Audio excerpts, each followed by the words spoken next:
Mirage floors are synonymous with comfort, beauty, and durability. You'll see, Mirage thinks of everything, right down to the smallest detail, for flawless installation.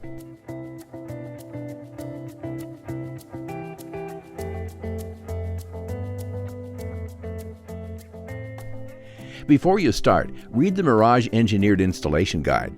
You must ensure the installation area meets the minimum criteria described by Mirage, even if someone else will be doing the installation. Make sure you have all the tools required.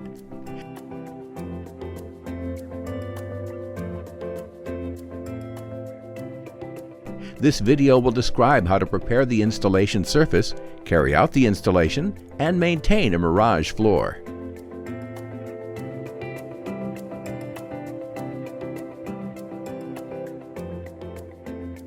Mirage engineered floors can be installed above, on, or below grade.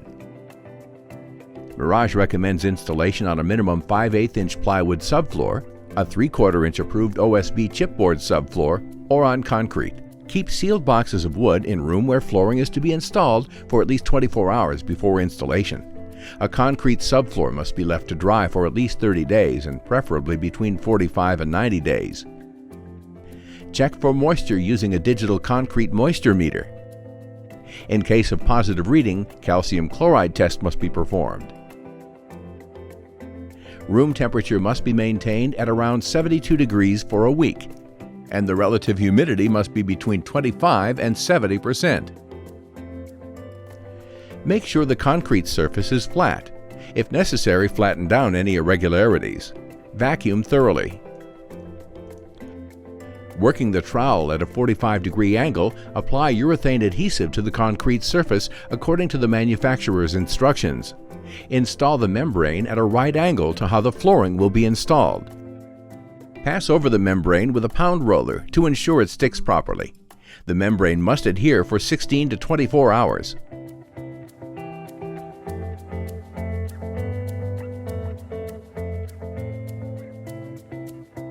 Sketch the layout of the flooring in the room to determine the starting point and the workspace. Holding block must be nailed down alongside starting line inside working area to secure starting row in place.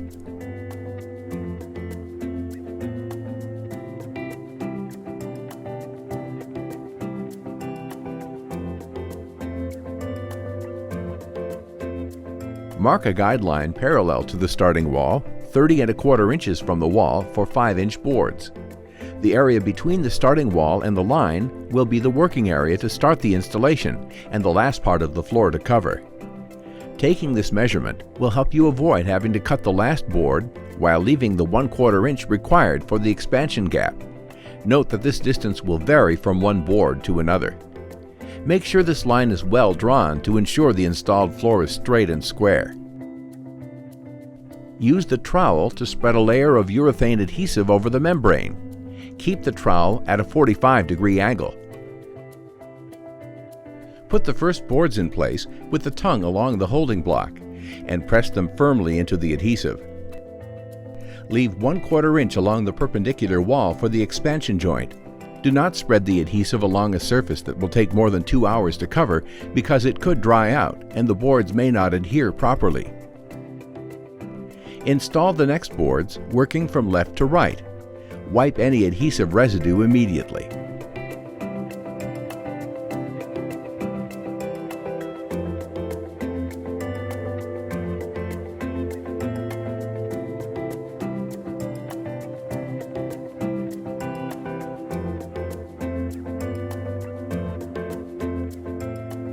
Using the miter saw, cut the last board to finish the row.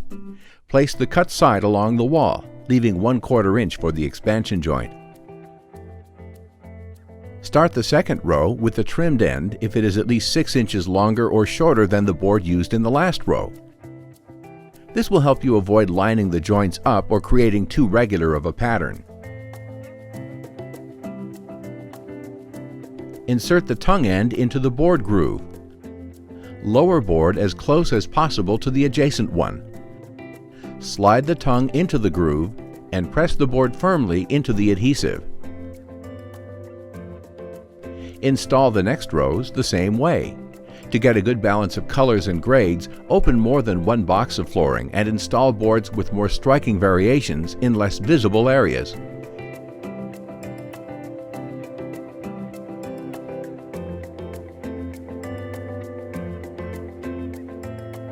Use blue 3M adhesive tape to hold the boards firmly in place. Once the main section has been covered, remove the holding block and continue installing the floor as described earlier. Install the last row using the pry bar, leaving 1/4 inch for the expansion gap.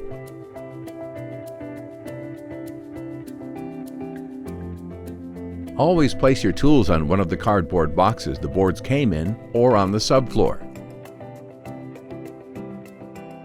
Finish the installation by nailing the baseboards or moldings to the wall rather than the floor. That way the floor will expand and contract naturally.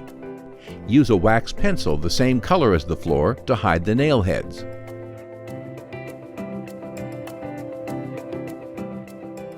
Place pads under heavy furniture to avoid scratching the floor. Wait 24 hours before allowing heavy traffic on the floor or putting the furniture back in place. Your Mirage floor is now installed. Vacuum the floor thoroughly and carefully. Lightly spray with the recommended floor cleaner, wipe clean, and you're done.